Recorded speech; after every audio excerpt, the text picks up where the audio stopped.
Hello friends, once again welcome back. आज के इस वीडियो में हम आवाज़ को डिस्कस करेंगे। आवाज़ को बिल्कुल आसान भाषा में समझेंगे और जानेंगे कि आवाज़ किसे कहते हैं, ये कितने प्रकार के होते हैं, किस आवाज़ की क्या लाभ है, क्या हानि है।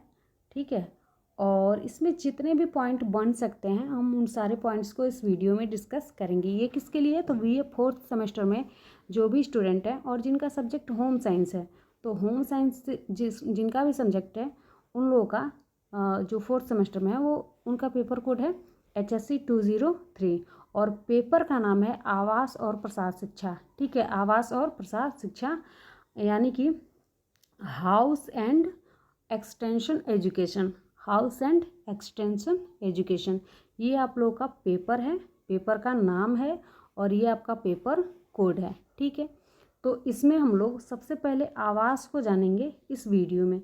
आवाज़ के बारे में जितने भी पॉइंट्स बन सकते हैं उन सारे पॉइंट्स को इस वीडियो में आराम से बिल्कुल इजी लैंग्वेज में समझेंगे। और इस वीडियो के नेक्स्ट पार्ट में हम लोग प्रसार शिक्षा को यानी कि एक्सटेंशन एजुकेशन को बिल्कुल ईजी वे में समझेंगे। ठीक है, तो चलो अभी स्टार्ट कर लेते हैं और देख लेते हैं कि आवाज़ किसे कहते हैं। ये किसके लिए है? तो जो भी स्टूडेंट BA 4th सेमेस्टर में है, BA 4th सेमेस्टर में है उनके लिए। ठीक है, तो चलो देख लेते हैं। शुरू करने से पहले वीडियो को लाइक कर देना। ठीक है, वीडियो को लाइक कर देना, सब्सक्राइब कर देना और कमेंट करना। जो भी आपकी क्वेरी होगी, जो भी आपके सुझाव होंगे, जो भी आपके डाउट्स होंगे उनको कमेंट बॉक्स में कमेंट करके ज़रूर से बताना।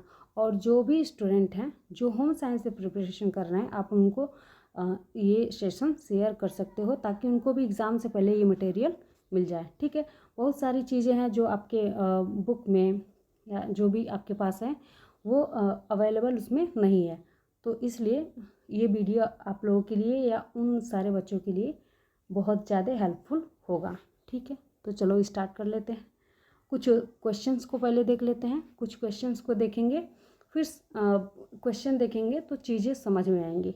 इस तरह के क्वेश्चन आपके एग्ज़ाम में पूछे जा सकते हैं। ये कुछ इम्पॉर्टेंट क्वेश्चंस हैं जिसको मैंने ऐड करा हुआ है। ये हो सकता है कि आपके एग्ज़ाम में पूछ दे। ठीक है, जैसे घर एवं मकान में अंतर को समझाइए।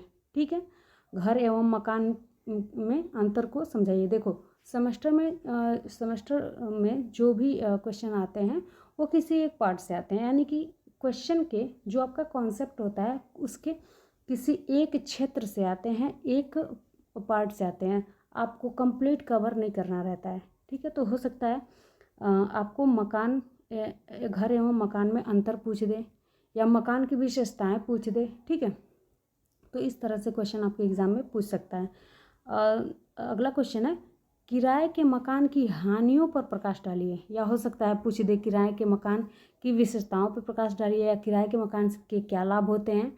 इस तरह से पूछा जा सकता है। उसके बाद है संवातन से क्या तात्पर्य है? वेंटिलेशन, जिसको अंग्रेजी में वेंटिलेशन कहते हैं, तो पूछ सकता है। ये भी मोस्ट इम्पॉर्टेंट है, ये पूछा जा सकता है। उसके बाद है आंतरिक सज्जा का अर्थ स्पष्ट कीजिए। आंतरिक सज्जा किसे कहते हैं? इन सारी चीज़ों को हम लोग इस वीडियो में डिस्कस करेंगे। ठीक है, उसके बाद है आमुख दिशा विन्यास, जिसको ओरिएंटेशन कहते हैं। हाउस में ओरिएंटेशन क्या होता है उसको भी बिल्कुल आसान भाषा में हम लोग समझेंगे। ठीक है, तो चलो स्टार्ट करते हैं। वीडियो को लाइक शेयर करते रहना। ठीक है, सबसे पहले जान लेते हैं कि आवास क्या होता है। आवास किसे कहते हैं, यानी कि हाउस किसे कहते हैं। तो सबको पता है ये हमारी क्या है, तो बेसिक नीड है, मानव की मूलभूत आवश्यकता है। ये आवास क्या है? तो मानव की मूलभूत आवश्यकता है। जैसे मानव की मूलभूत आवश्यकताओं में क्या क्या है? तो रोटी है, कपड़ा है और मकान है। रोटी, कपड़ा, मकान। ऐसा नहीं है कि हमको भोजन मिल रहा है तो हम बिना कपड़े का रह लेंगे, या कपड़ा मिल रहा है तो हम बिना भोजन का रह लेंगे, या दोनों मिल रहे हैं तो हम बिना आवास का रह लेंगे। ऐसा नहीं होता है। ठीक है, तो ये हमारी क्या है? बेसिक नीड है। इसका होना महत्वपूर्ण है, मतलब होना ही चाहिए, ये होना उसका अनिवार्य है। ठीक है, तो वही कह रहा है कि मानव की मूलभूत आवश्यकताओं में से आवास एक अत्यंत महत्वपूर्ण आवश्यकता है। ऐसा नहीं है कि सिर्फ मानव के लिए ही ये आवश्यक है। प्रकृति में जितने भी जीव जानवर होते हैं वो सब अपने अपने तरीके से अपने अपने तरीके से जो भी जिस तरह से जिसकी जितनी एबिलिटी होती है वो घर बना के रहते हैं, ठीक है।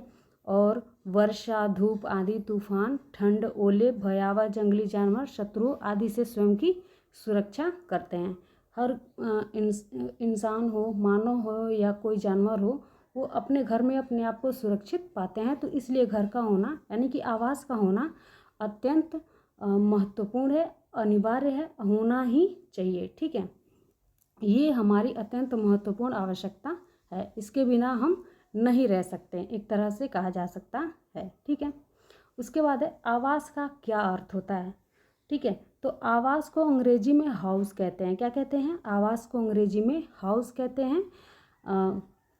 जो हाउस क्या है? तो आवास का अंग्रेजी रूप है, जिसका अर्थ होता है ईंट पत्थर से बना हुआ घर। आवास क्या है? तो आवास अंग्रेजी शब्द के हाउस का हिंदी रूपांतरण है। आवास क्या है? तो अंग्रेजी शब्द के हाउस का हिंदी रूपांतरण है, यानी कि हिंदी अर्थ है, जिसका अर्थ होता है ईंट पत्थर से बना हुआ घर। ईंट पत्थर से बना हुआ घर क्या है? तो आवास कहलाता है, ठीक।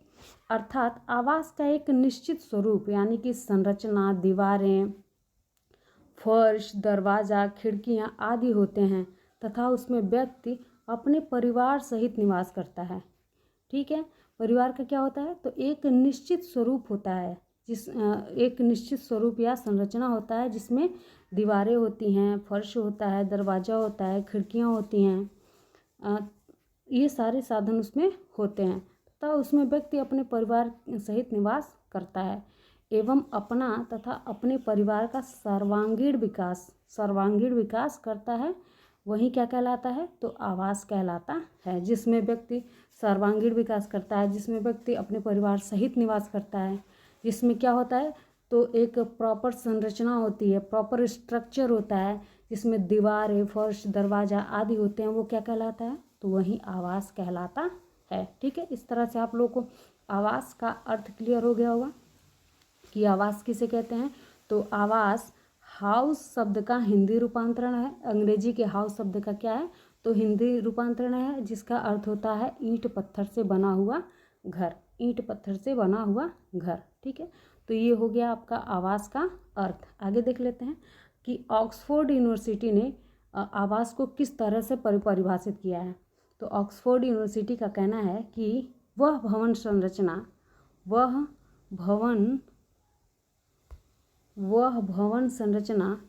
जिसमें निवास किया जाए आवास कहलाता है। वह भवन संरचना जिसमें निवास किया जाए आवास कहलाता है। ये किसने कहा है? तो ऑक्सफोर्ड डिक्शनरी ने कहा है। यानी कि हाउस का मीनिंग क्या होता है? तो जिसमें निवास किया जाए उसी को क्या कहा जाता है? आवास कहा जाता है। ये किसके अनुसार? तो ऑक्सफोर्ड डिक्शनरी के अनुसार, ठीक है। R.S. देशपांडे ने क्या कहा है? तो R.S. देशपांडे ने कहा है कि यहाँ पे थोड़ा सा टाइपिंग मिस्टेक है, इसको आप लोग देख लीजिएगा। आवास मानव समूह के लिए एक शरण स्थल है। क्या है? शरण स्थल है, जिसमें दीवारें, फर्श, ठीक है, ये फर्श है, दरवाजे, खिड़कियाँ, छत आदि होते हैं। ये सब क्या है? तो ये आवास का स्ट्रक्चर है, जिसमें जो क्या है? तो मानव का शरण स्थल है। किसके द्वारा? तो R.S. देशपांडे के द्वारा, ठीक है। R.S. देशपांडे ने क्या कहा है? तो आवास मानव समूह के लिए एक शरण स्थल है, जिसमें दीवारें, फर्श, दरवाजे, खिड़कियाँ आदि होते हैं, ठीक है। ये किसका कहना है? तो R.S. देशपांडे का। ऑक्सफोर्ड डिक्शनरी के अनुसार आवास का अर्थ क्या होता है? तो वह भवन संरचना जिसमें निवास किया जाए आवास कहलाता है, ठीक है। अब है मकान एवं घर एवं मकान में, यानी कि आवास को मकान कहा जा सकता है। घर थोड़ा अलग होता है। घर क्या होता है? अलग होता है। मकान और आवास सेम होते हैं, घर और गृह सेम होते हैं। तो इसमें थोड़ा सा जो डिफरेंस होता है उसको जान लें, ये बहुत ज़्यादा वेरी वेरी इम्पॉर्टेंट है, ठीक है। ये क्या है, तो ये वेरी वेरी इंपॉर्टेंट है, क्योंकि यहाँ से आपका क्वेश्चन पूछा जा सकता है कि घर एवं मकान या आवास में अंतर स्पष्ट कीजिए। तो जान लेते हैं कि घर किसे कहते हैं। तो घर एक तरह से सजीव एवं सचेतन रूप है। घर क्या है, तो सजीव एवं सचेतन रूप है। जैसे ईंट पत्थर से तो मकान बन जाता है, लेकिन उसमें रहने वाले लोग उसको घर बनाते हैं। आप लोगों ने फिल्मों में या सीरियल्स में देखा होगा कि कहते हैं कि मकान तो बना दिया पर हमने घर नहीं बना पाया। मतलब घर किससे बनता है, तो जो उसमें लोग रहते हैं उनके बीच जो रिलेशन होता है, जो एक दूसरे से वो सह संबंधित होते हैं, तो उनसे क्या बनता है, तो उनसे घर बनता है। एक तरह से वो घर बनता है, रिलेशन से, संबंधों से क्या बनता है, तो घर बनता है। और ईंट पत्थर से आपका आवास बनता है। तो इन सारी चीज़ों को अब भी आप जब इसको पढ़ोगे तो आपको क्लियर हो जाएगा। ठीक है, तो वही कह रहा है, घर सजीव एवं सचेतन स्वरूप है। घर क्या है, तो सजीव एवं सचेतन रूप है। मकान निर्जीव संरचना है। घर क्या है, तो सजीव एवं सचेतन रूप है, यानी कि परिवार को ही क्या कहा जाता है, तो घर कहा जाता है। आवास में क्या रहता है, परिवार रहते हैं, और परिवार को ही क्या कहा जाता है, तो घर कहा जाता है। तो परिवार क्या है, सजीव एवं सचेतन रूप है, जबकि मकान निर्जीव संरचना है। ठीक है, ये पहला अंतर हो गया। उसके बाद दूसरा अंतर है, घर व्यक्ति एवं परिवार की मानसिक भावनात्मक आवश्यकता है। घर क्या है, तो परिवार की मानसिक भावनात्मक आवश्यकता है, जबकि मकान व्यक्ति एवं परिवार की भौतिक आवश्यकता है। ये क्या है, तो भौतिक आवश्यकता है, और ये मानसिक एवं भावनात्मक आवश्यकता है। ठीक है, उसके बाद है, इसमें निवास करने वाले लोगों के बीच में भावनात्मक संबंध होते हैं। उनमें क्या होते हैं, तो भावनात्मक संबंध होते हैं, जबकि आपका जो ईंट पत्थर से बना हुआ मकान होता है उसमें किसी भी प्रकार का कोई भावनात्मक या संवेगात्मक लगाव नहीं होता है।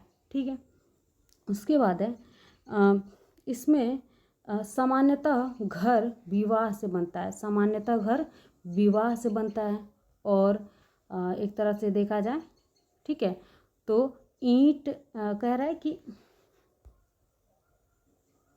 हाँ देखो यहाँ पे कह रहा है कि यह ईंट, चूना, सीमेंट, लकड़ी आदि से बना एक संरचना है। आवास क्या है, तो ईंट, चूना, सीमेंट आदि से बना हुआ एक संरचना है, जिसे क्या कहते हैं, तो आवास कहते हैं।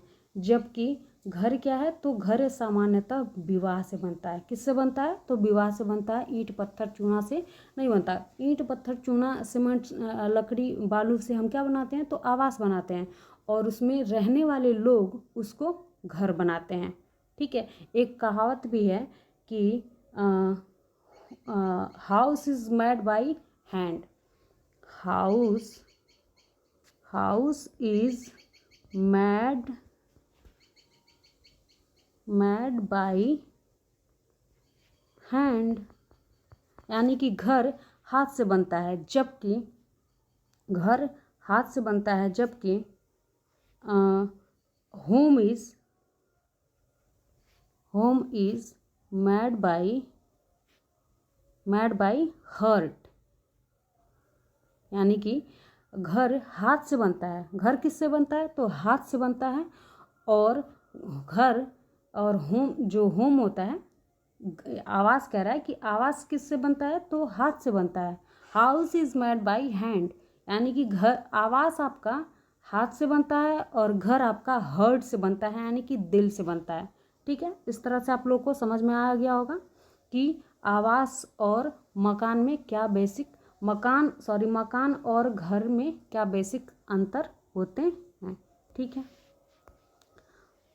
अगला देख लेते हैं, परिवार के लिए आवास की आवश्यकता, यानी कि क्यों आवास का निर्माण किया जाता है, क्या आवश्यकता पड़ती है, क्यों हम बिना आवास के नहीं रह सकते।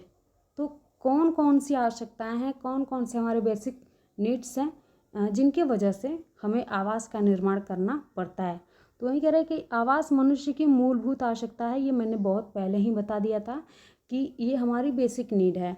प्रारंभ में जो लोग मकान केवल अपने परिवार की सुरक्षा की दृष्टि से बनवाते थे, प्रारंभ में क्या करते थे लोग, तो सिर्फ मकान आप अपनी सुरक्षा की दृष्टि से बनवाते थे, लेकिन अब ऐसा नहीं है। अब मकान बनवाने का उद्देश्य ब्रॉड हो गया है। ब्रॉड लेवल पर, व्यापक लेवल पे लोग अनेक तरह की अपनी इच्छाओं की पूर्ति के लिए घर बनवाने का कार्य कर रहे हैं। ठीक है, तो वही कह रहा है कि अपने परिवार की सुरक्षा की दृष्टि से बनवाते थे, परंतु आज इनका उद्देश्य न केवल सुरक्षा प्रदान करना बल्कि इनका उद्देश्य बृहद हो गया है।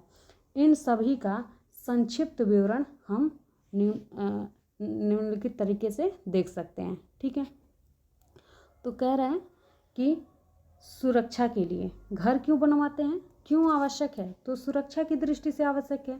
घर में हम अपने आप को सुरक्षित समझते हैं।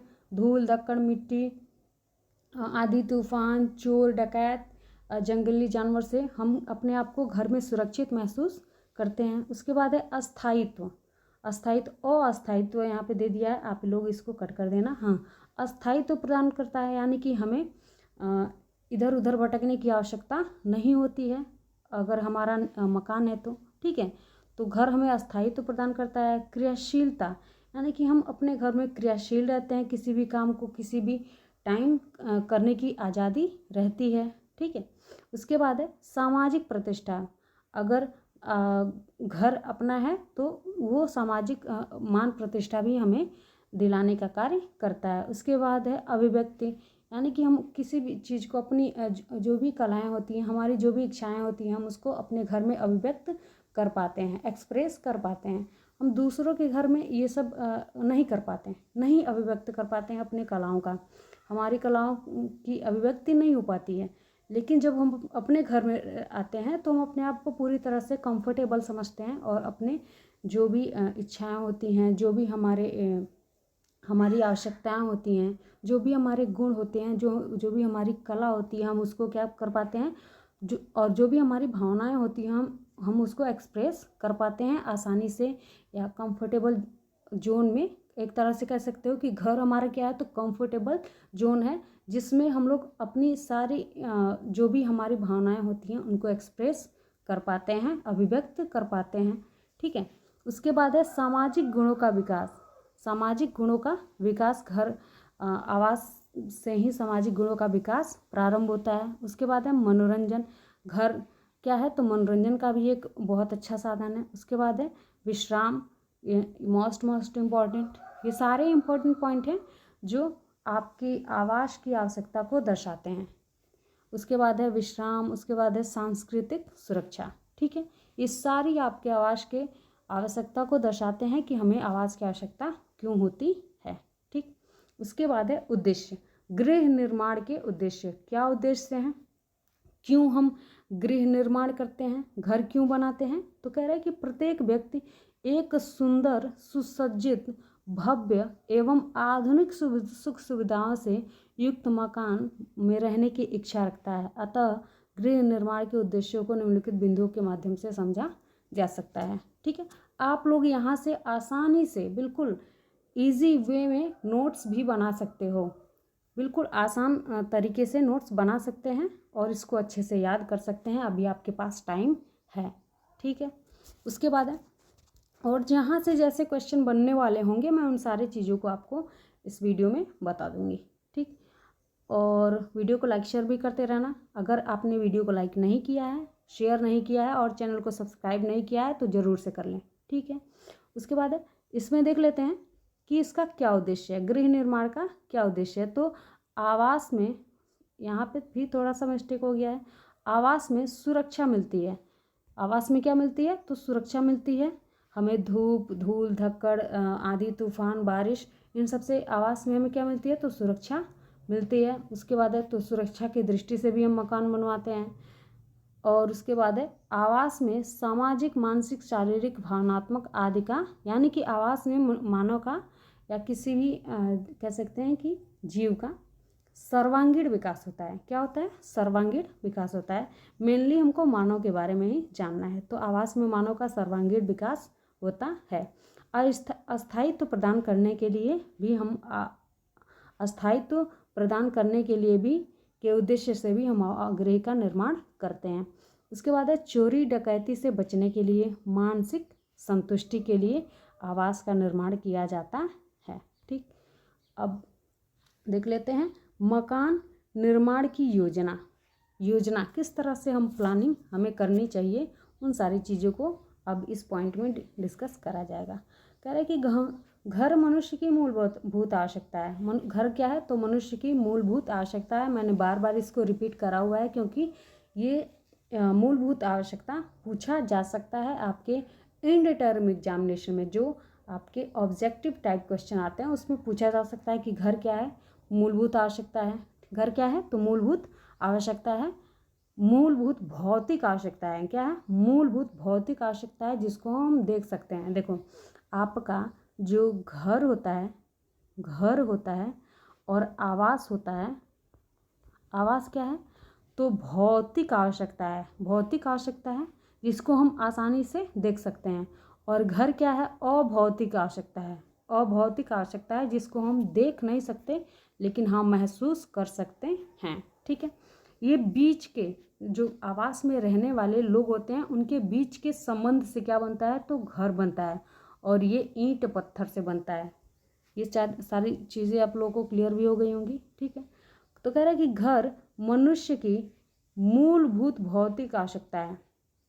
घर मनुष्य की मूलभूत भौतिक आवश्यकता है। उत्तम शारीरिक, मानसिक एवं आध्यात्मिक स्वास्थ्य के लिए शुद्ध, स्वच्छ, हवादार, रोशनी युक्त मकान की आवश्यकता होती है। कह रहा है कि शारीरिक, मानसिक एवं आध्यात्मिक स्वास्थ्य के लिए शुद्ध, स्वच्छ, हवादार, रोशनी युक्त मकान की आवश्यकता होती है। अतः भवन निर्माण की योजना बनाते समय निम्नलिखित बातों पर ध्यान देना चाहिए। तो कौन कौन सी बातें हैं उनको भी जान लेते हैं। सबसे पहले स्थान का चयन करना चाहिए। सबसे पहले क्या करना चाहिए? तो स्थान का चयन करना चाहिए। देखना चाहिए कि कहीं किस तरह का लोकेशन है। ठीक है, कहीं मिट्टी पथरीली तो नहीं। इन सारी चीज़ों को सबसे पहले जगह को देख लेना चाहिए। बैकवर्ड एरिया तो नहीं है, या हमारी आवश्यकताएं जो भी हमारी बेसिक नीड्स हैं उनकी पूर्ति होती है कि नहीं है। इन सारी चीज़ों को देख लेना चाहिए किस तरह की जगह है, सबसे पहले उसका चयन करना चाहिए। उसके बाद है भूमि का चयन। मिट्टी देख लेना चाहिए कि मिट्टी किस तरह की है। ठीक है, मिट्टी देखना चाहिए। उसके बाद से आमुख दिशा विन्यास देखना चाहिए। आमुख दिशा विन्यास का मतलब क्या होता है? ओरिएंटेशन। घर को बनाते समय उसकी दिशा को देखना चाहिए कि किस दिशा में किस तरह से हम घर को अच्छे से फिक्स कर सकते हैं। तो ओरिएंटेशन एक तरह से कह सकते हैं कि जब भी घर बनवाने जाए तो सबसे पहले किसी अच्छे इंजीनियर से दिखा लें। ठीक, तो वो इन सारे पॉइंट्स को अच्छे से देख सकता है। तो आमुख दिशा विन्यास देखना चाहिए। उसके बाद से मकान की बनावट यानी कि जो भी स्ट्रक्चर है उसको देखना चाहिए। ये सारी योजना के क्या कह सकते हैं? योजना के तथ्य हैं जिनको देखना ही चाहिए, जिनको ध्यान में रखना ही चाहिए कि स्थान कैसा होना चाहिए, भूमि का चयन करना चाहिए, भूमि कैसी होनी चाहिए, आमुख दिशा विन्यास सही है कि नहीं है, मकान की बनावट सही है कि नहीं है। जब हम योजना बनाते हैं तो इन सारी बातों का ध्यान रखते हैं। ठीक है, समुचित संवातन है कि नहीं है। ठीक, समुचित संवातन यानी कि प्रॉपर वेंटिलेशन होना चाहिए। उसके बाद से पानी की व्यवस्था होनी चाहिए, विद्युत व्यवस्था होनी चाहिए, मल मूत्र एवं गंदे जल का निष्कासन भी होना चाहिए। इन सारी बातों को हम लोग जब मकान की योजना बनाते हैं, जो प्लानिंग करते हैं मकान बनाने के लिए, तो उसमें इन सारे पॉइंट्स को ध्यान में रखना चाहिए। ठीक है, अब आगे देख लेते हैं। कह रहा है कि आमुख दिशा विन्यास क्या होता है? आमुख दिशा विन्यास ये थोड़ा सा इम्पॉर्टेंट है। क्या है? इम्पॉर्टेंट है। ये आपके एग्ज़ाम में पूछा जा सकता है कि ओरिएंटेशन से आप क्या समझते हैं। तो देखो, आमुख दिशा विन्यास यानी कि ओरिएंटेशन इसे क्या कहते हैं? तो अंग्रेजी में ओरिएंटेशन कहते हैं। अंग्रेजी में इसे क्या कहते हैं? तो ओरिएंटेशन कहते हैं, जिसका अर्थ होता है आकाश के पूर्वी भाग की स्थिति। आकाश के पूर्वी भाग की स्थिति, इसको अच्छे से याद कर लेना तुम लोग। ये आपके एग्ज़ाम में यहाँ से क्वेश्चन पूछे जा सकते हैं। ठीक है, तो कह रहे हैं कि इसे अंग्रेजी में ओरिएंटेशन कहते हैं, जिसका अर्थ होता है आकाश के पूर्वी भाग की स्थिति। या आपके यहाँ से एंड टर्म एग्जामिनेशन में भी क्वेश्चन पूछा जा सकता है ऑब्जेक्टिव टाइप में। इसे आमुख भी कहा जाता है। इसको क्या कहा जाता है? आमुख दिशा विन्यास को आमुख भी कहते हैं। तो कह रहा है कि मकान बनवाते समय आमुख का विशेष ध्यान, आमुख दिशा का विशेष ध्यान रखना बेहद आवश्यक होता है। अच्छे दिशा विन्यास के लिए कमरों की स्थिति एवं व्यवस्था इस प्रकार से की जानी चाहिए ताकि प्रत्येक कमरे में उचित सूर्य प्रकाश, हवा, यानी कि प्रॉपर जो वेंटिलेशन का कार्य है, गंदी वायु का निष्कासन और हवा का शुद्ध वायु का अंदर आना, ये सब होता रहे। क्या होता रहे? तो आप जितने भी जो प्राकृतिक संपदा है वो आपके घर में प्रवेश पा सकें या आप उनका आनंद उठा सकें, इस तरह का ओरिएंटेशन होना चाहिए। तो कह रहा है कि अच्छे दिशा विन्यास के लिए कमरों की स्थिति एवं व्यवस्था इस प्रकार से की जानी चाहिए ताकि प्रत्येक कमरे में उचित सूर्य प्रकाश, हवा, वर्षा, धूप आदि प्राकृतिक संपदा प्रवेश पा सके तथा बाहरी दृश्य का आनंद उठाया जा सके। अगर गुड ओरिएंटेशन होगा तो आप इन सारी चीज़ों का आनंद उठा सकते हैं। ठीक है, जैसे यहाँ पे आप देख सकते हो, ये गुड ओरिएंटेशन का बेस्ट एग्जाम्पल है। गुड ओरिएंटेशन का बेस्ट एग्जाम्पल है। ठीक है, अगर आप लोग कहोगे तो मैं इसको और अच्छे से एक्सप्लेन कर दूंगी। देखो, नॉर्थ, साउथ, ईस्ट और वेस्ट, यानी कि पूर्वी एरिया है ये, और ये पश्चिमी एरिया है, और ये आपका नॉर्थ पोल और साउथ पोल, यानी कि ये आपका उत्तरी एरिया है और ये आपका दक्षिणी एरिया है। तो वहीं दिखा रहा है। ये देखो, ये ओरिएंटेशन आपका समय और परिस्थिति के हिसाब से बदलता रहता है, या कह सकते हैं कि पर्यावरण के हिसाब से क्या होता रहता है, ये चेंज होता रहता है। ऐसा नहीं है कि ये गुड है तो फिक्सेबल है, यानी कि ये चेंज भी होता रहता है। ठीक है, चेंज भी होता रहता है। जैसे आप देख रहे हो कि जो साउथ एरिया में जिस घर का मुख होता है, तो यहाँ से क्या हो रहा है, सूर्य ऊपर की तरफ से यहाँ से शुरू हो रहा है, तो यहाँ से अगर विंडो है तो ये पास करेगा, फिर इधर से जाएगा तो इधर से भी ये क्या होगा, तो ये मतलब हवा का जो प्रॉपर हवा का, आपके सूर्य के प्रकाश का, इन सारी चीज़ों का आप अच्छे से आनंद ले सकते हो अगर एक गुड ओरिएंटेशन है तो।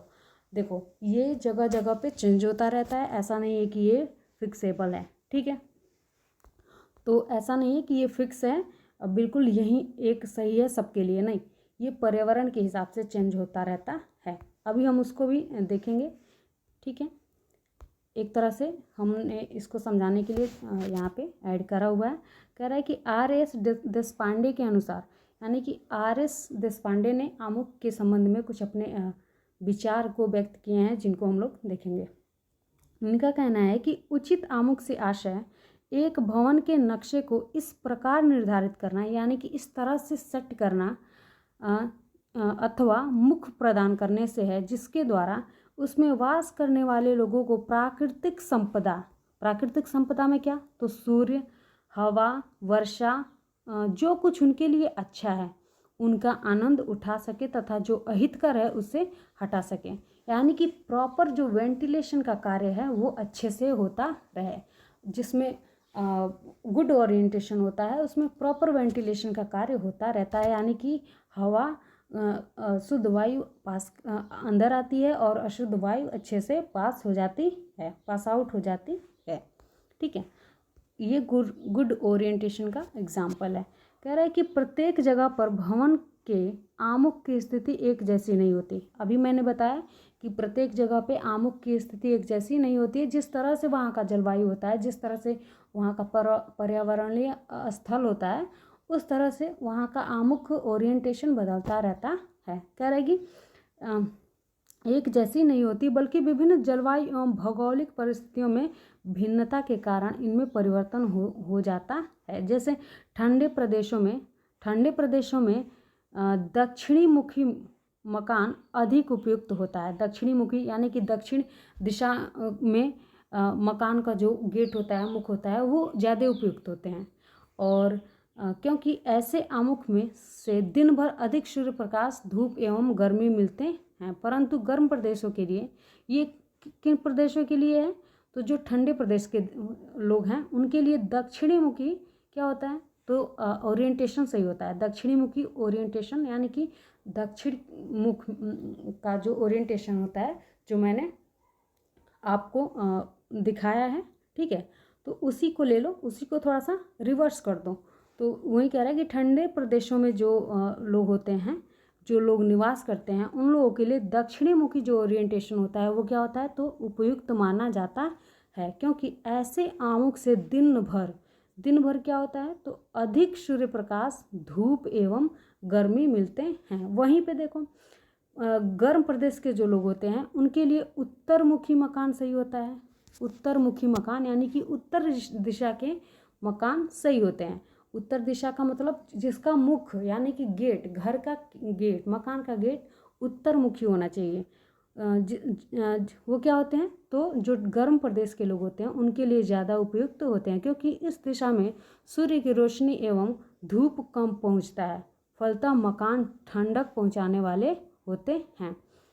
ठीक है, कह रहा है कि ऐसे आमुख स्थान के लिए आमुख स्थान और स्थिति के हिसाब से क्या होता रहता है, तो चेंज होता रहता है। ठीक है, परिवर्तित होता रहता है। अब कह रहा है कि भवन निर्माण में दिशा विन्यास करते समय निम्न बिंदुओं पर विशेष रूप से ध्यान देना चाहिए। क्या पूछा जा सकता है आपके एग्जाम में कि भवन निर्माण करते समय या ओरिएंटेशन सेट करते समय किन किन बातों का ध्यान रखना चाहिए। तो वही कह रहा है कि भवन का प्रमुख द्वार दक्षिण या पश्चिम दिशा में होनी चाहिए। ये देखो, ये फिक्स नहीं है, ये चेंज भी हो सकता है। दक्षिण या पश्चिम दिशा में होना चाहिए।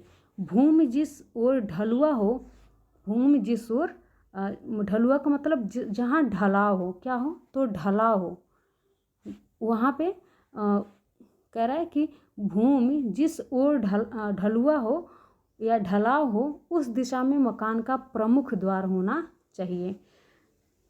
दिन के समय काम आने वाले कमरों को उत्तर पूर्व की ओर रखना चाहिए। दिन के समय जो भी काम आने वाले कमरे हैं उनको उत्तर पूर्व दिशा की ओर रखना चाहिए।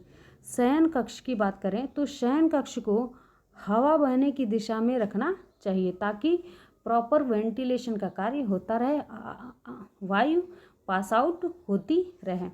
उसके बाद है भोजन कक्ष दक्षिण पूर्व, अध्ययन कक्ष उत्तर पूर्व या उत्तर पश्चिम दिशा में रखना चाहिए। भोजन कक्ष कैसे रहना चाहिए, तो दक्षिण पूर्व में रहना चाहिए। अध्ययन कक्ष का दिशा विन्यास क्या होना चाहिए, तो उत्तर पूर्व या उत्तर पश्चिम होना चाहिए। उसके बाद है बैठक कक्ष। तो बैठक कक्ष के लिए कैसा ओरिएंटेशन होना चाहिए, तो दक्षिण पश्चिम दिशा में ये होना चाहिए। ठीक है, दक्षिण पश्चिम दिशा में। तथा रसोई घर उत्तर पूर्व दिशा में होना चाहिए। रसोई घर कैसे होना चाहिए, तो उत्तर पूर्व दिशा में होना चाहिए। ये रसोई घर के लिए ओरिएंटेशन है कि रसोई घर उत्तर पूर्व दिशा में होना चाहिए। आपका यहाँ से क्वेश्चन पूछा जा सकता है कि रसोई घर के लिए आमुख दिशा विन्यास, निम्नलिखित में से आमुख दिशा विन्यास है किसके लिए, तो रसोई घर के लिए। तो उत्तर पूर्व क्या है, तो उत्तर पूर्व आपका सही, मतलब आपको इनडिटर्मिनेट एग्जामिनेशन में रसोई घर से क्वेश्चन पूछा जा सकता है। ठीक है, आपको इसमें जो भी पॉइंट बिल्कुल डिटेल्ड में समझना है तो उसको आप लोग कमेंट बॉक्स में कमेंट करके बताएंगे। ठीक है, संवातन देख लेते हैं कि संवातन किसे कहते हैं। मैंने संवातन को पढ़ाया हुआ है अच्छे से पूरा डिटेल्ड में। अगर आप लोगों ने इस वीडियो को नहीं देखा है तो वीडियो के डिस्क्रिप्शन बॉक्स में उसका लिंक मिल जाएगा। ठीक है, थोड़ा सा अभी समझ लेते हैं कि संवातन किसे कहते हैं। जैसे मान लो ये तुम्हारा घर है, ये घर है और इसमें ये ओरिएंटेशन के हिसाब से ये सारी चीज़ें क्या हुई हैं, तो सेट हुई हैं। ओरिएंटेशन इसका सही है तो इसमें प्रॉपर वेंटिलेशन का कार्य हो रहा है, यानी कि हवा आ रही है। वेंटिलेशन का मतलब क्या, तो संवातन का मतलब होता है कि शुद्ध वायु अंदर प्रवेश कर सके और अशुद्ध वायु बाहर जा सके। जब घर में शुद्ध वायु प्रवेश करती है और अशुद्ध वायु बाहर की तरफ पास आउट हो जाती है तो उसी को क्या कहा जाता है, प्रॉपर वेंटिलेशन या संवातन कहा जाता है। देख रहे हो यहाँ पे शुद्ध वायु क्या हो रही है, तो खिड़कियों के द्वारा अंदर आ रही हैं और अशुद्ध वायु जो रोशनदान होते हैं उनके द्वारा बाहर पास आउट हो रही है। तो ये रोशनदान जो सेट हुए हैं ये आपके आमुख दिशा विन्यास की ही देन है। ठीक है, किसकी देन है, आमुख दिशा विन्यास की देन है। अगर ओरिएंटेशन अच्छे से है, गुड ओरिएंटेशन है तो संवातन भी गुड होगा। ठीक है, सारी व्यवस्थाएं अच्छी होंगी। आगे देख लेते हैं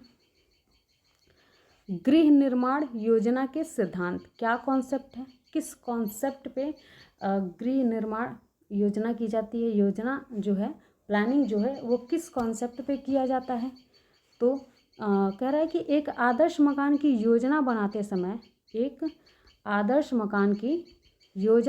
समय निम्नलिखित बातों या सिद्धांतों का पालन करना चाहिए। सिद्धांत का मतलब क्या होता है, तो वो नियम जिन पे हम वर्क करते हैं।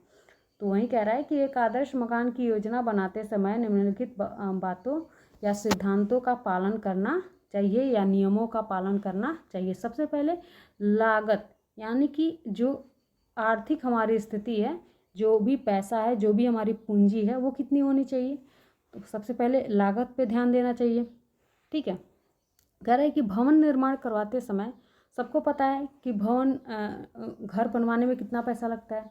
तो कम से कम भवन निर्माण करते समय कुल लागत का 20-30% धनराशि क्या होनी चाहिए, तो नगद होनी चाहिए।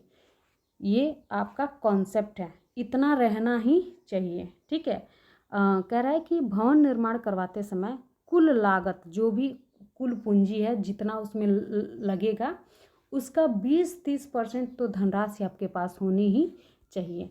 तो ये आपका फर्स्ट कॉन्सेप्ट है। दूसरा है अभिव्यंजकता, यानी कि मकान का डिज़ाइन बनवाने से पहले परिवार की आवश्यकताओं, मकान का जो भी डिज़ाइन है, जो भी स्ट्रक्चर है, उसको बनवाने से पहले परिवार की आवश्यकताओं, विचारों, रुचियों और इच्छाओं को जान लेना जरूरी होता है, आवश्यक होता है, ताकि उसमें रहने वाले लोग अपनी कला का प्रदर्शन, यहाँ पे थोड़ा सा कट गया,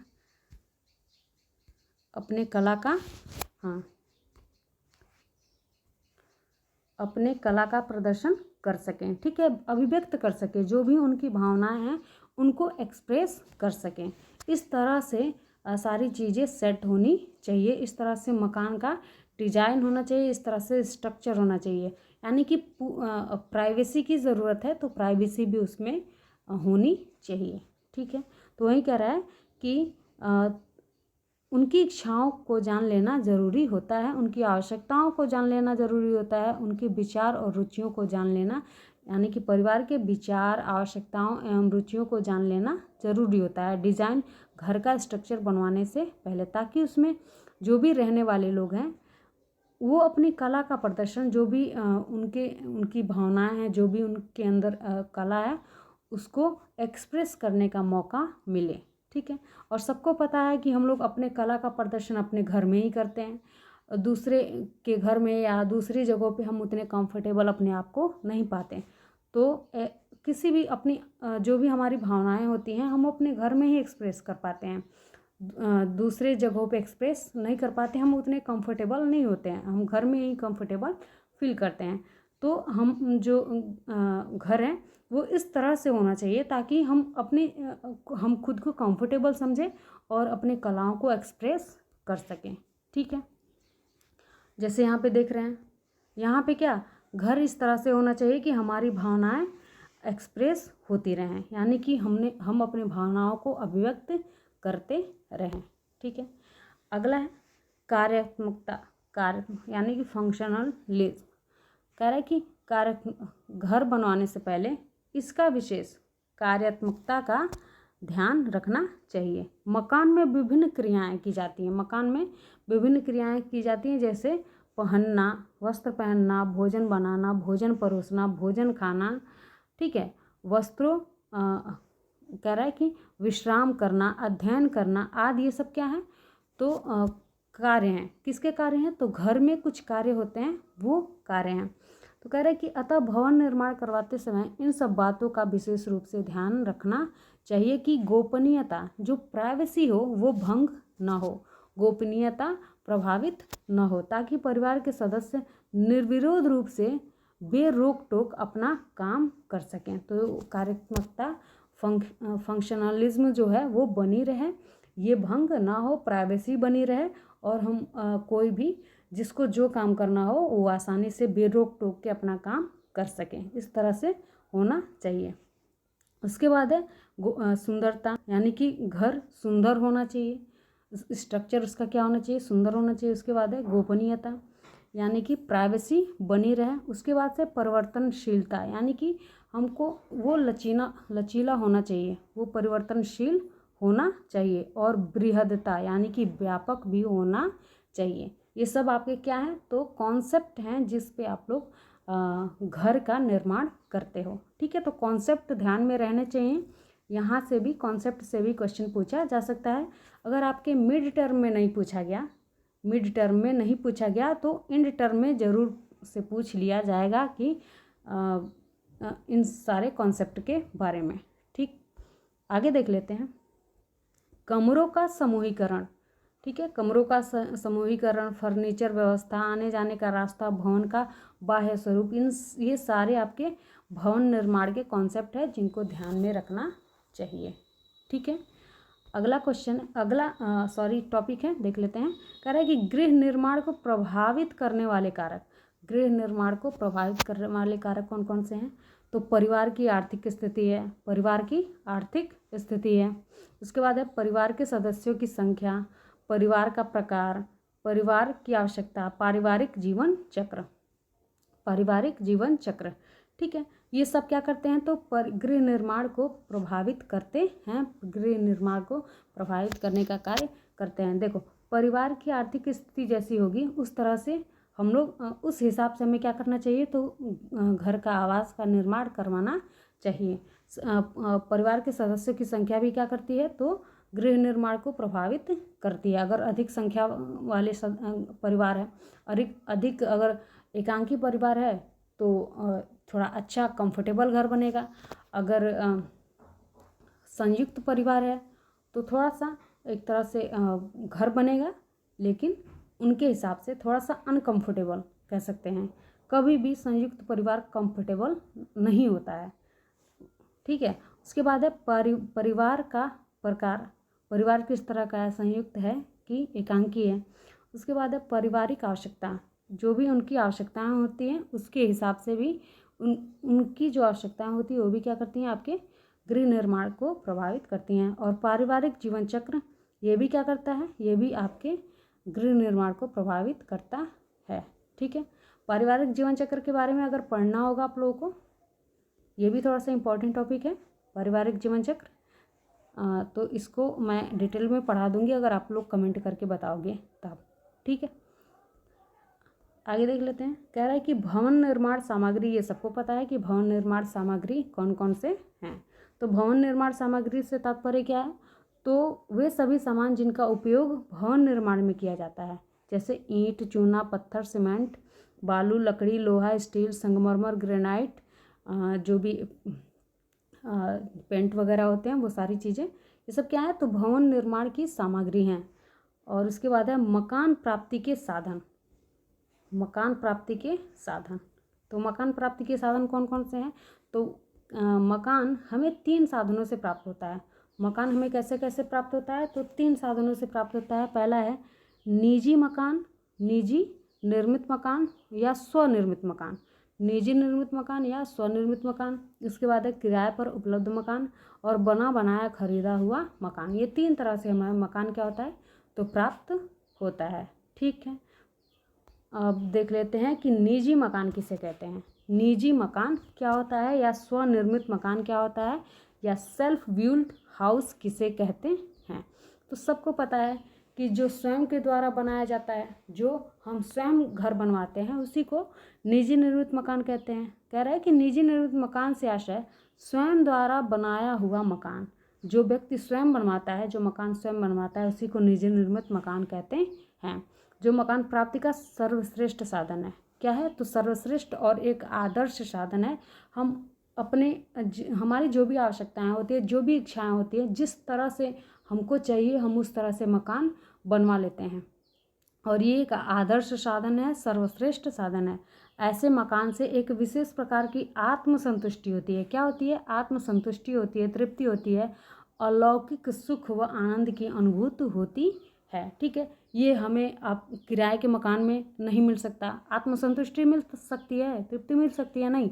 अलौकिक सुख मिल सकता है, नहीं। कुछ टाइम के लिए मिल सकता है, परमानेंट नहीं मिल सकता, क्योंकि आपको निजी मकान आपका क्या है? तो अस्थाई है, और आपका किराए का मकान क्या है? तो अस्थाई है, जो कभी भी आपसे लिया जा सकता है। ठीक है, तो उसमें हम आनंद की अनुभूति नहीं करते हैं। लेकिन निजी निर्मित मकान में हमें संतुष्टि भी मिलती है, मानसिक रूप पे हम संतुष्ट भी रहते हैं, हमें तृप्ति भी मिलती है। उसके बाद से अलौकिक सुख एवं आनंद की अनुभूति भी होती है। ठीक है, कह रहा है कि निजी निर्मित मकान के लाभ कौन कौन से लाभ हैं? तो आर्थिक सुरक्षा, सबसे पहले तो आर्थिक सुरक्षा होती है। यानी कि कह रहा है कि स्वनिर्मित मकान में यहाँ पे स्वर्ण दे दिया है। स्वनिर्मित मकान में व्यक्ति को हर महीने की किराया है, हर महीने का जो किराया होता है वो देने का भय नहीं होता। स्वनिर्मित मकान में जो किराए के जैसे जो किराएदार पे रहते हैं, तो हर महीने में क्या देना पड़ता है? किराया देना पड़ता है। तो ऐसा कुछ आपके निजी मकान में नहीं होता। आपको किसी भी तरह का किराया देने का कोई भय नहीं रहता, और यह मकान निर्माता को आर्थिक सुरक्षा का एहसास दिलाता है। आर्थिक तरह से या पैसे के लेवल पे जो मकान मालिक होता है, वो अपने आप को क्या समझता है? तो सुरक्षित समझता है। यानी कि किसी भी प्रकार निजी मकान में किसी भी प्रकार का कोई किराया देने की आवश्यकता नहीं होती। उसके बाद है कलात्मक अभिव्यक्ति।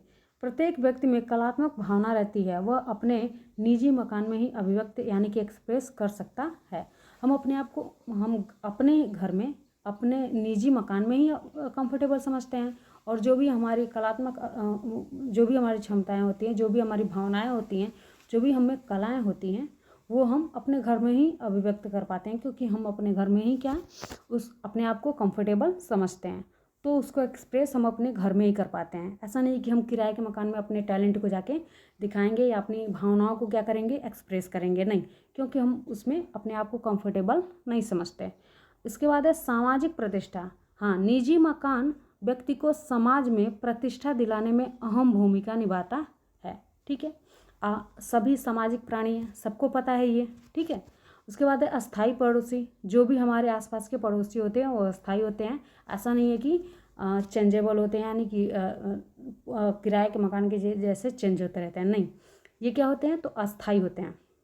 उसके बाद है अधिकतम सुख सुविधाएं। हम जिस तरह से चाहें उस तरह से हम उसमें सुविधाएं ला सकते हैं, रख सकते हैं, और उसका उपभोग कर सकते हैं। किराए के मकान में ऐसा नहीं हो सकता। ठीक,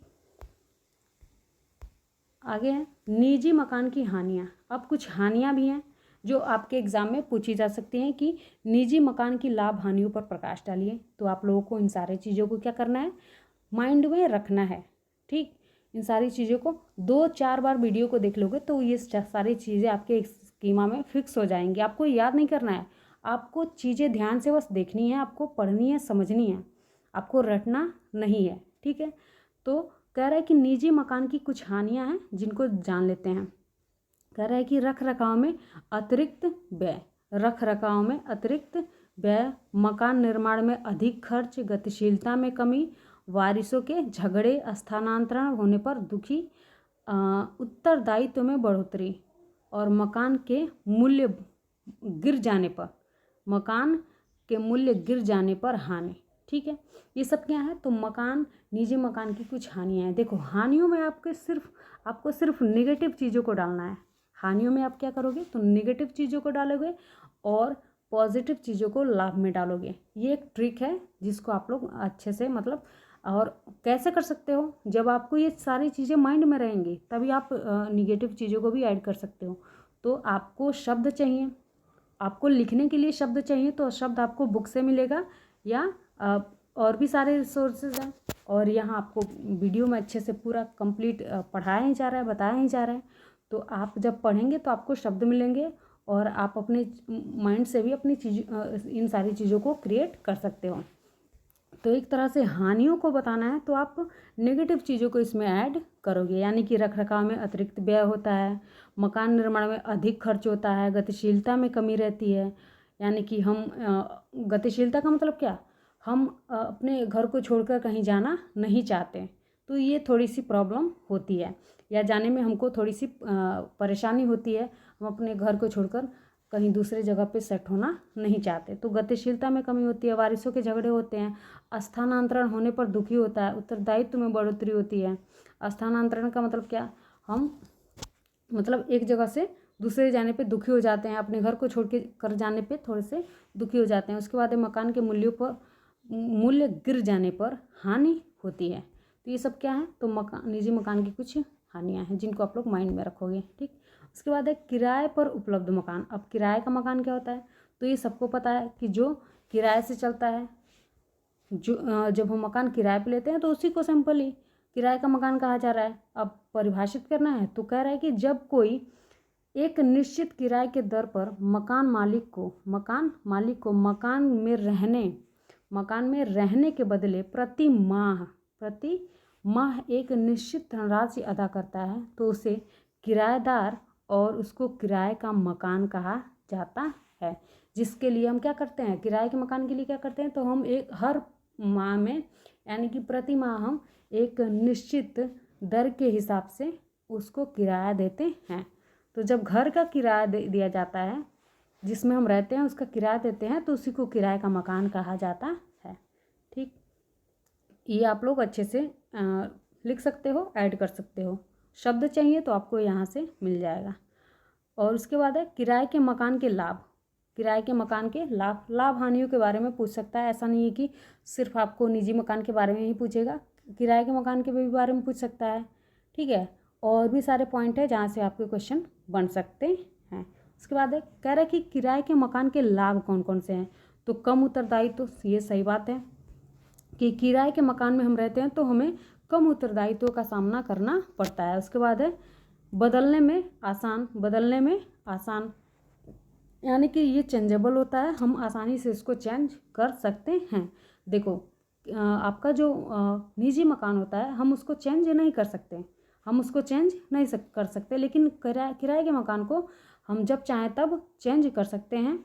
महीने 2 महीने 6 महीने पे भी चेंज कर सकते हैं, लेकिन आप अपना जो निजी मकान होता है उसको चेंज नहीं कर सकते हो। आप एक तरह से अस्थाई हो जाते हो, फिक्स हो जाते हो।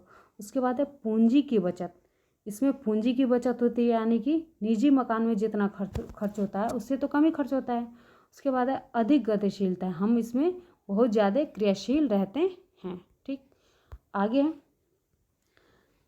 किराए के मकान की हानि। अब कुछ हानियाँ हैं। आर्थिक हानि, यानी कि हर महीने हमको किराया देना पड़ता है। उसके बाद है सुविधाओं में कमी। ये बिल्कुल सत्य बात है कि सुविधाओं में भी कमी होती है, कम सुविधाएं हमें किराए के मकान में मिलती है। उसके बाद है प्राप्ति में कठिनाई और ढूंढने में कठिनाई होती है। मकान मालिक द्वारा परेशानी, सही बात है, हर महीने किराए के लिए टोका टोकी या और भी सारी चीज़ें हैं। अगर आपने किसी खाली स्थान को यूज कर लिया तो उसके लिए टोका टोकी, ये सबको पता है। ठीक, तो मकान मालिक द्वारा परेशानी। उसके बाद से अस्थायी पड़ोसी, फिर मकान के खुले स्थान का उपयोग। ये सारी चीज़ें क्या हैं, तो आपके किराए के मकान की हानियाँ हैं जो हमको झेलनी पड़ती है। अब है किराए का मकान लेने से पूर्व ध्यान देने योग्य बातें। ठीक है, किराए का मकान लेने से पूर्व ध्यान देने योग्य बातें। अब कुछ बातें हैं जब किराए का मकान लेना चाहिए तो उसमें उसको ध्यान रखना चाहिए कि हम किस तरह से हमको किराए का मकान लेना चाहिए या कैसा किराए का मकान लेना चाहिए। तो किराए का मकान कार्यस्थल, कह रहा है कि किराए का मकान कार्यस्थल, बाजार, स्कूल, अस्पताल, डाकघर, पार्क, मनोरंजन स्थल आदि से नज़दीक होना चाहिए, यानी कि बैकवर्ड एरिया में नहीं होना चाहिए।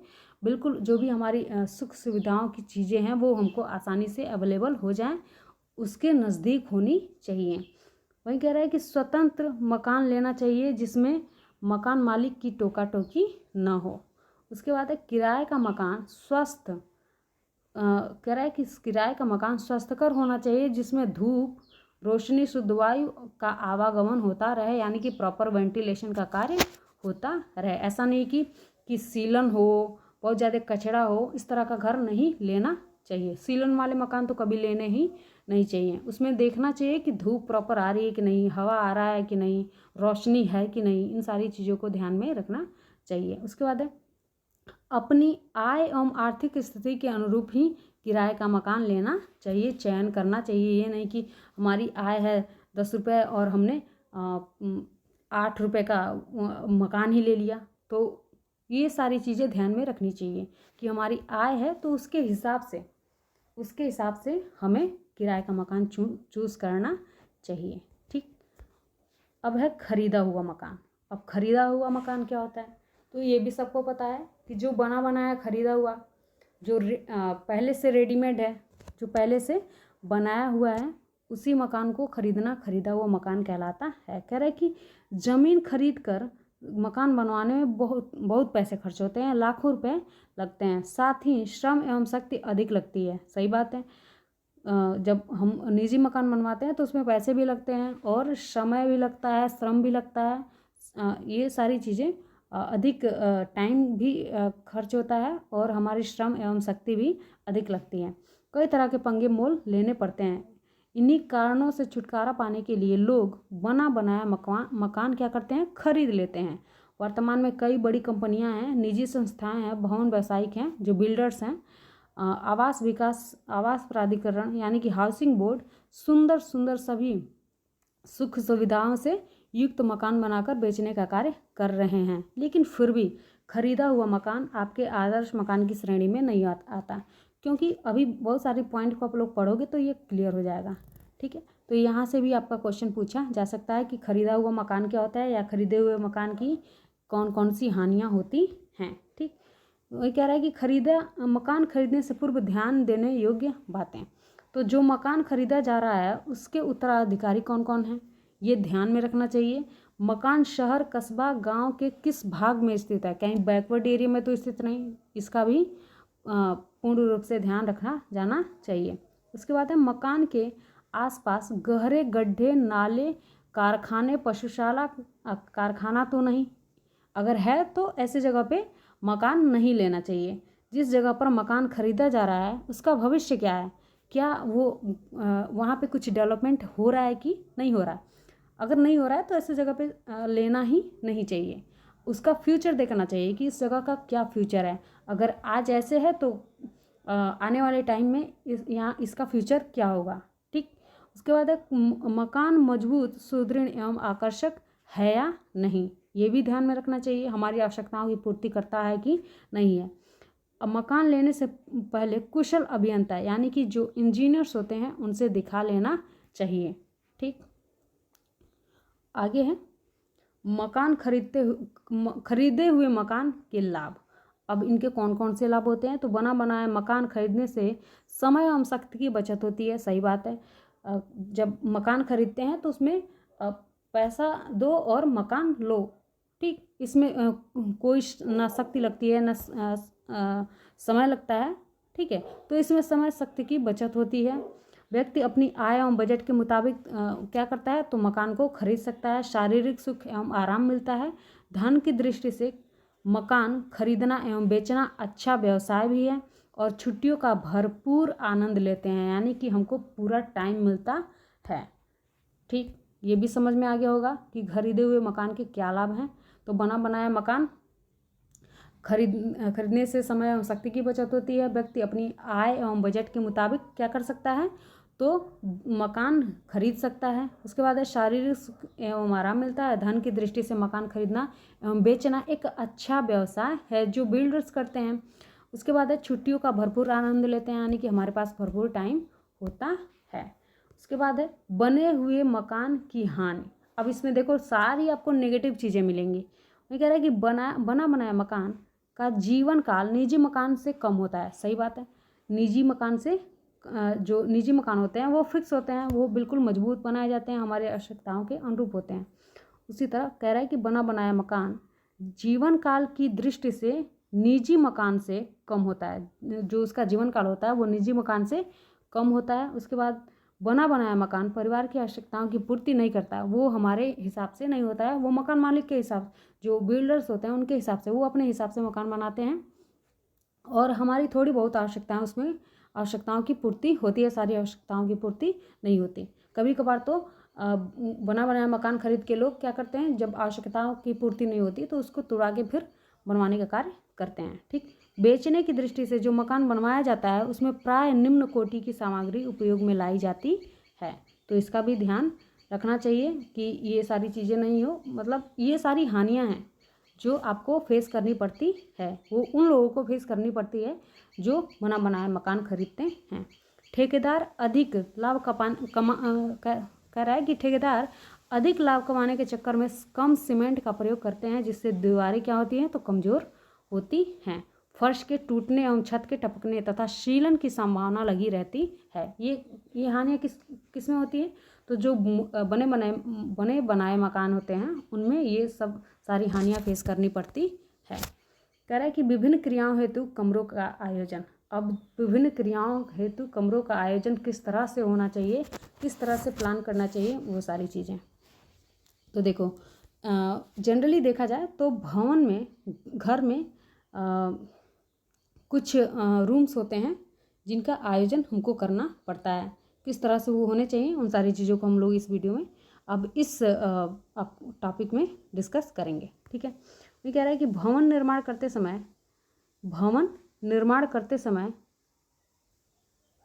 कितने कमरे पर बनवाने जाना चाहिए, इसका ध्यान रखना चाहिए। यानी कि कितने कमरे उसमें बनवाने जाने चाहिए, उसका ध्यान रखना बेहद ज़रूरी होता है, ताकि परिवार के सभी सदस्यों की आवश्यकताओं की क्या हो सके तो पूर्ति हो सके। कह रहे हैं कि भवन निर्माण करते समय कितने कमरे होने चाहिए या कितने कमरे बनवाने चाहिए, ये इसका ध्यान रखना बेहद आवश्यक होता है, बेहद ज़रूरी होता है, ताकि परिवार के सभी सदस्यों की आवश्यकताओं की पूर्ति की जा सके।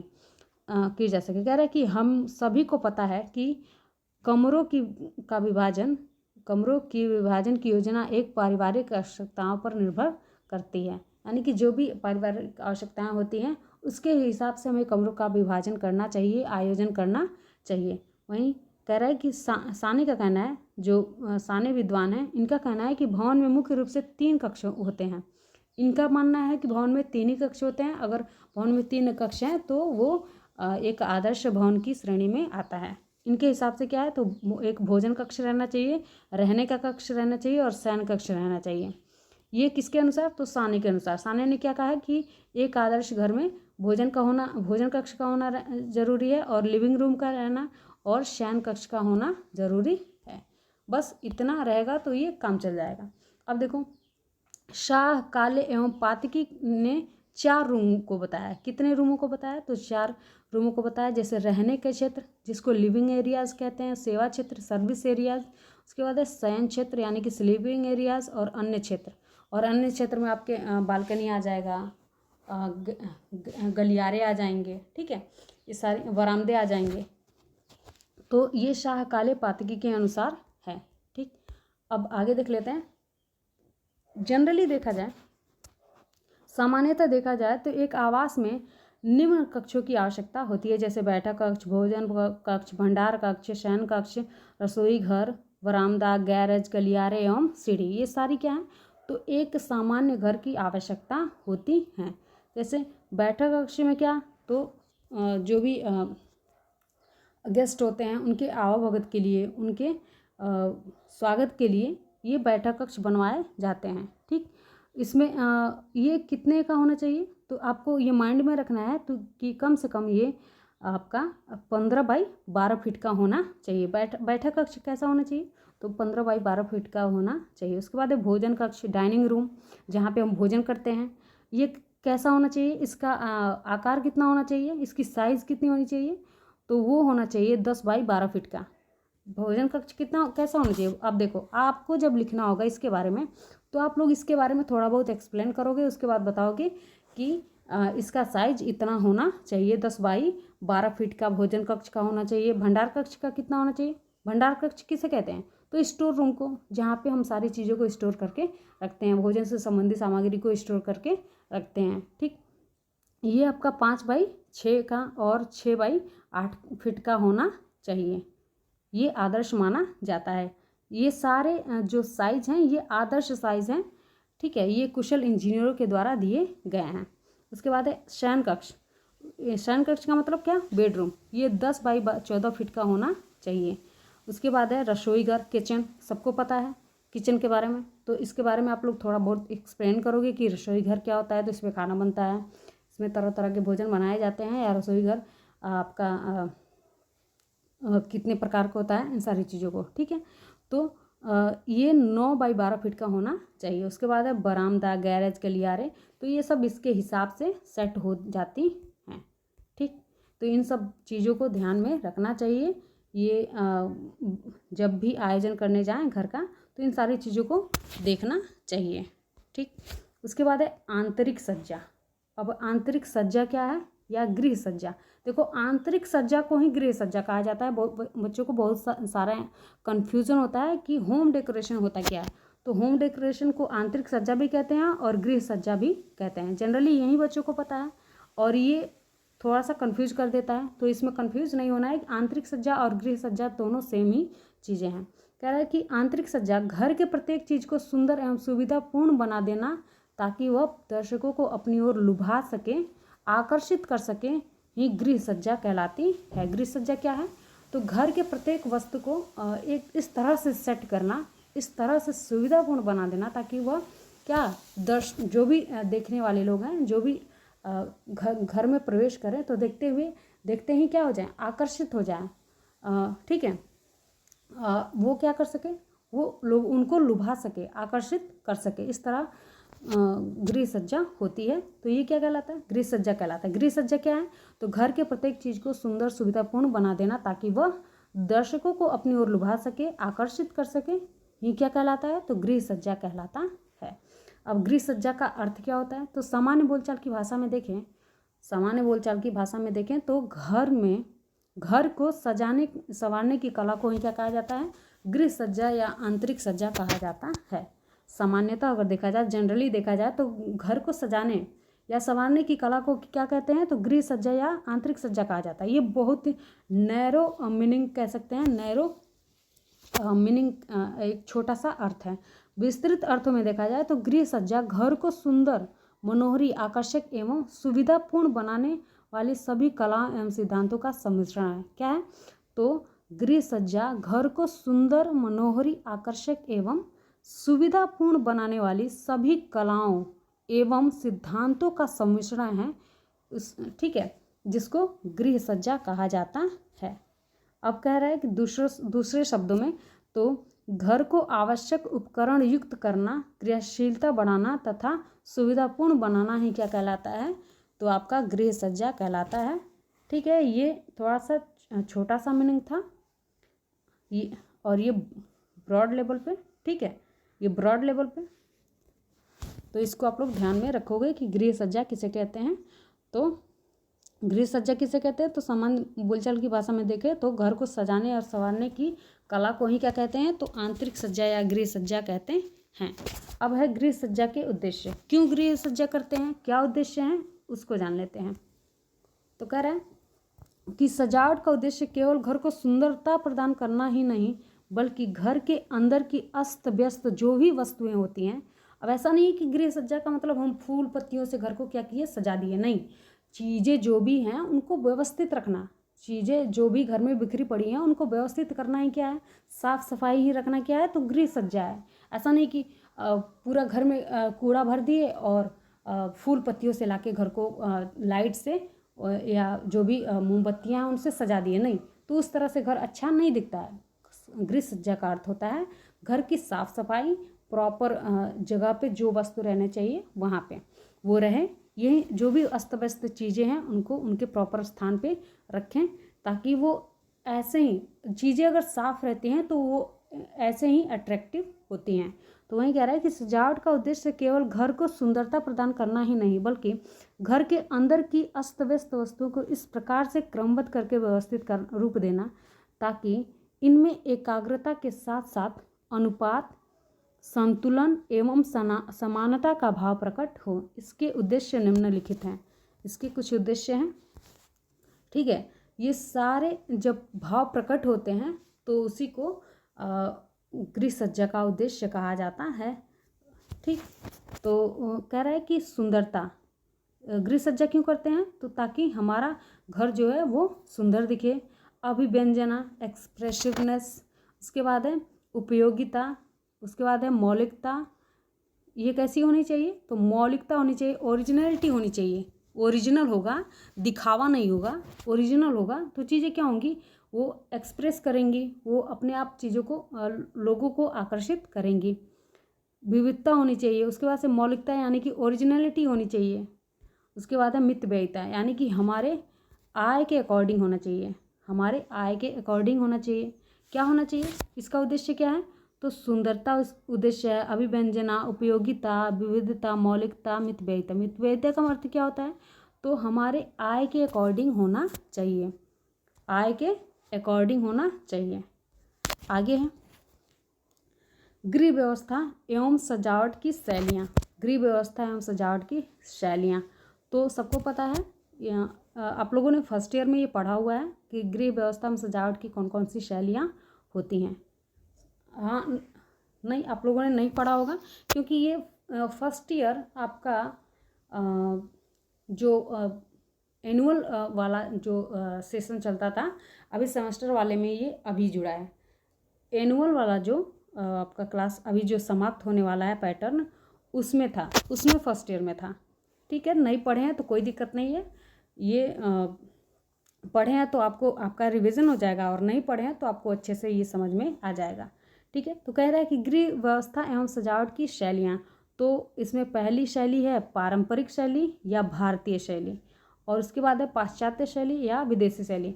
तो देखो, भारतीय परंपराओं से जो शैलियाँ, जैसे आप एक तरह से कह सकते हो कि भारतीय परंपरा में क्या है, तो हम लोग बैठ के क्या करते हैं, बैठ के भोजन करने का कार्य करते हैं।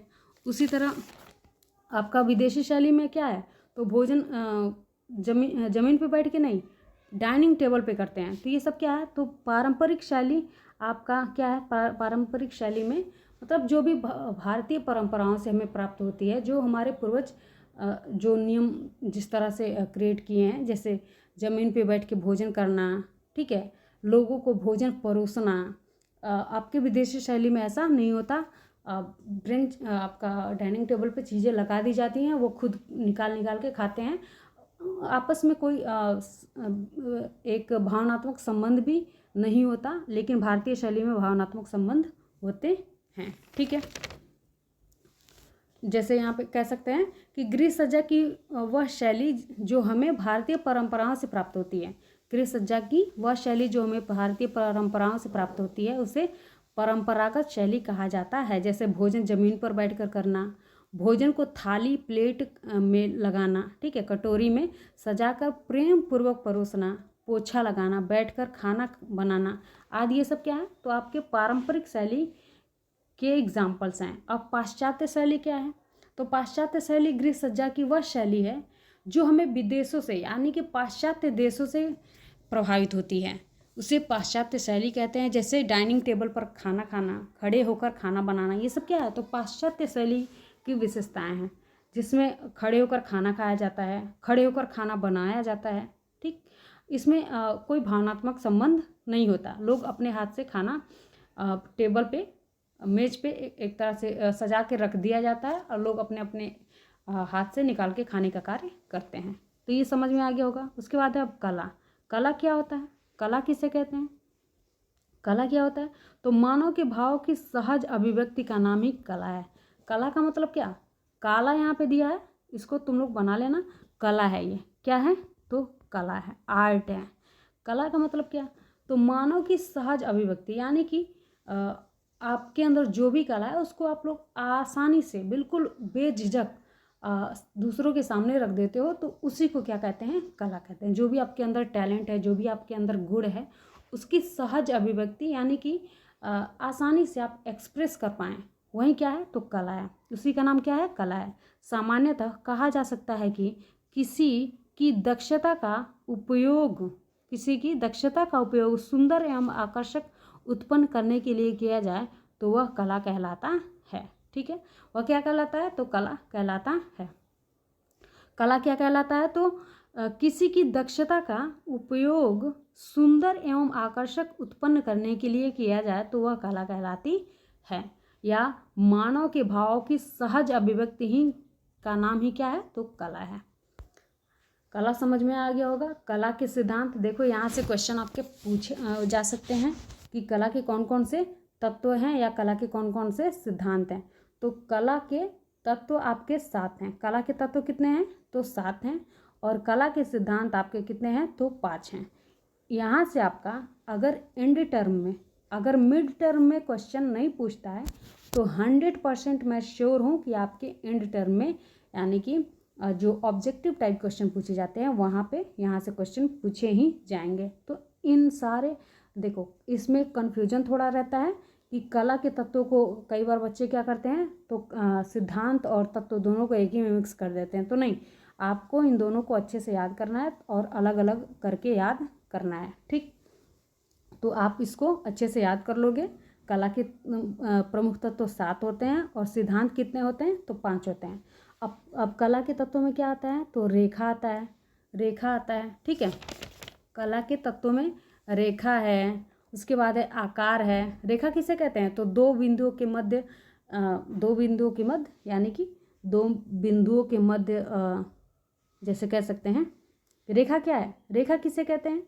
तो 2 बिंदुओं के मध्य जो बहाव होता है, 2 बिंदुओं के मध्य बहाव को क्या कहते हैं? रेखा कहते हैं। ये किस तरह से हो सकती है? तो लंबवत हो सकती है, खड़ी रेखा हो सकती है, समतल रेखा हो सकती है, तिरछी रेखा हो सकती है, वक्र रेखा हो सकती है। ठीक है, खड़ी रेखा हो सकती है, पड़ी रेखा हो सकती है, तिरछी रेखा हो सकती है, वक्र रेखा हो सकती है।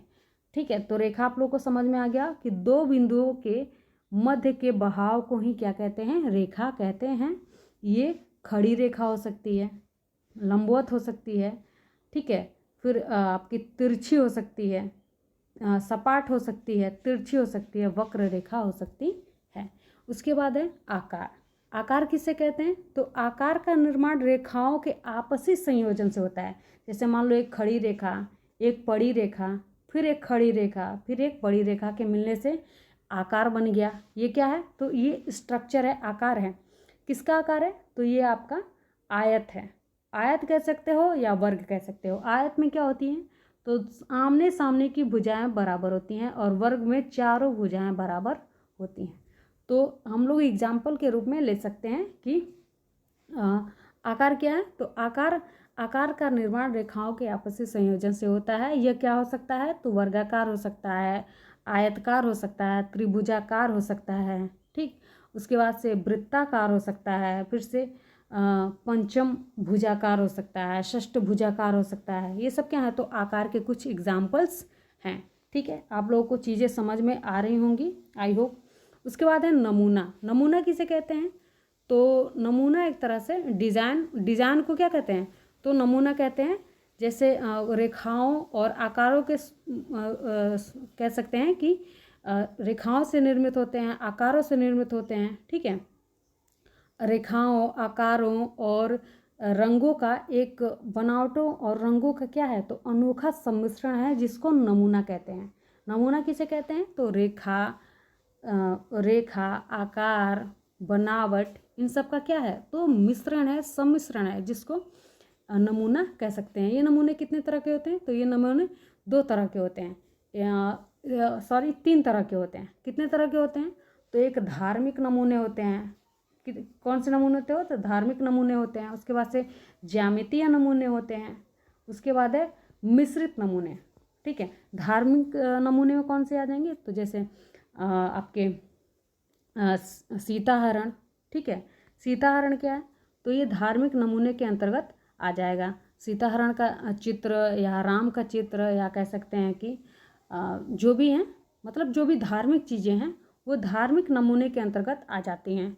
उसके बाद है ज्यामितीय नमूने में क्या, तो जैसे मान लो आपने इस तरह से कुछ नमूने बनाए, ये सब क्या है, तो ये ज्यामितीय नमूने के एग्जाम्पल कह सकते हैं। क्या कह सकते हैं, जैसे आपका इस तरह से, ये एक तरह से ज्यामितीय क्या है, सॉरी थोड़ा सा, ये एक तरह से ज्यामितीय नमूना है। ठीक, ये एक तरह से क्या है, तो ये ट्रिंगल से मिलके बना है, तो एक तरह से ये क्या हो गया, ज्यामितीय नमूना हो गया। उसके बाद है मिश्रित नमूने, तो जिसमें सारे नमूने क्या होते हैं, जिसमें सारी कलाओं का क्या कह सकते हैं, सारी शैलियों का मिश्रण होता है, सारी कलाओं की शैलियों का मिश्रण होता है, उसको मिश्रित नमूने कहते हैं। उसके बाद है बनावट, टेक्सचर, ठीक है। उसके बाद है रंग के बारे में पता है, रंग के बारे में हम लोग डिटेल्ड में पढ़ेंगे, थोड़ा सा डिटेल जानेंगे। अगर रंग से रिलेटेड मैंने 2 वीडियो अपलोड करा हुआ है, अगर आप लोगों ने नहीं देखा है तो आप लोग जाके वीडियो में देख लेना उसको, ठीक है। अगर नहीं आपको मिलेगा तो मैं वीडियो के डिस्क्रिप्शन बॉक्स में इसका लिंक दे दूँगी, आप लोग उसको आसानी से आके पढ़ लेना, पढ़ के ही जाना, क्योंकि ये इम्पॉर्टेंट है, यहाँ से आपका क्वेश्चन पूछा जा सकता है। ठीक, उसके बाद है प्रकाश, उसके बाद है खाली स्थान। ये सब क्या है, तो आपके कला के तत्व हैं, रेखा, आकार, नमूना, बनावट, रंग, प्रकाश, खाली स्थान, ये सब क्या है, तो आपके कला के तत्व हैं। और ये सिद्धांत हैं, अनुपात, संतुलन, लय, अनुरूपता, दबाव या बल, ये सब क्या हैं, तो ये आपके सिद्धांत हैं। आप लोग कहोगे तो मैं इस चीज़ को अच्छे से एक्सप्लेन कर दूंगी अगले वीडियो में। ये वीडियो बहुत ज़्यादा लंबा होता जा रहा है, ठीक है, तो हम लोग बहुत सारी चीज़ों को इसको आप लोग कहोगे तो मैं अनदर वीडियो में अच्छे से इसको एक्सप्लेन कर दूंगी। ठीक, आगे देख लेते हैं।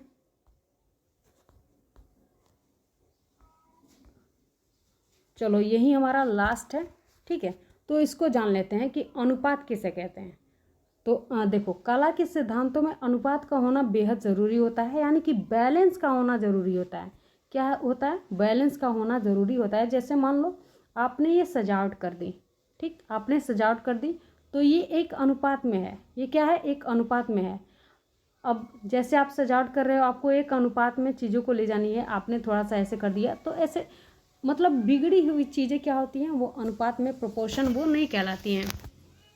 चीज़ें क्या होनी चाहिए, तो एक अनुपात में होनी चाहिए, ठीक है। जैसे गृह सज्जा में इसका तात्पर्य क्या होता है, तो कमरे की विभिन्न वस्तुओं तथा उसके उचित आकार से है, मतलब उचित आकार का, अनुपात का मतलब होता है प्रोपोर्शन, यानी कि चीज़ें बैलेंस में होनी चाहिए, चीज़ें क्या होनी चाहिए, बैलेंस में होनी चाहिए। उसके बाद से संतुलन, फिर लय, अनुरूपता, दबाव, बल, आप लोग इसको कहोगे तो मैं अच्छे से दूसरे वीडियो में एक्सप्लेन कर दूंगी। ये वीडियो बहुत बड़ा हो गया है, ठीक है। वीडियो को लाइक शेयर करते रहना और चैनल को सब्सक्राइब कर देना, और उन बच्चों को भी ये शेयर कर देना जिनको इसकी आवश्यकता है। मेनली आपको यही याद रखना है, ठीक है, कि ये कितने होते हैं, तो 5 होते हैं, और कौन कौन से होते हैं, ये आपके एंड टर्म में पूछा जा सकता है। यहाँ से बस यहीं से क्वेश्चन आपका पूछा जा सकता है, ठीक। तो इन चीज़ों को आप लोग अच्छे से ध्यान में रखोगे, ठीक। Thank you very much. Video को लाइक शेयर करते रहना, चैनल को अगेन सब्सक्राइब कर लेना अगर नहीं किए हो तो, और वीडियो को ज़्यादा से ज़्यादा शेयर करें ताकि उन बच्चों को भी एग्ज़ाम से पहले मिल जाए जिनको इसकी आवश्यकता है, ठीक है। Thank you very much.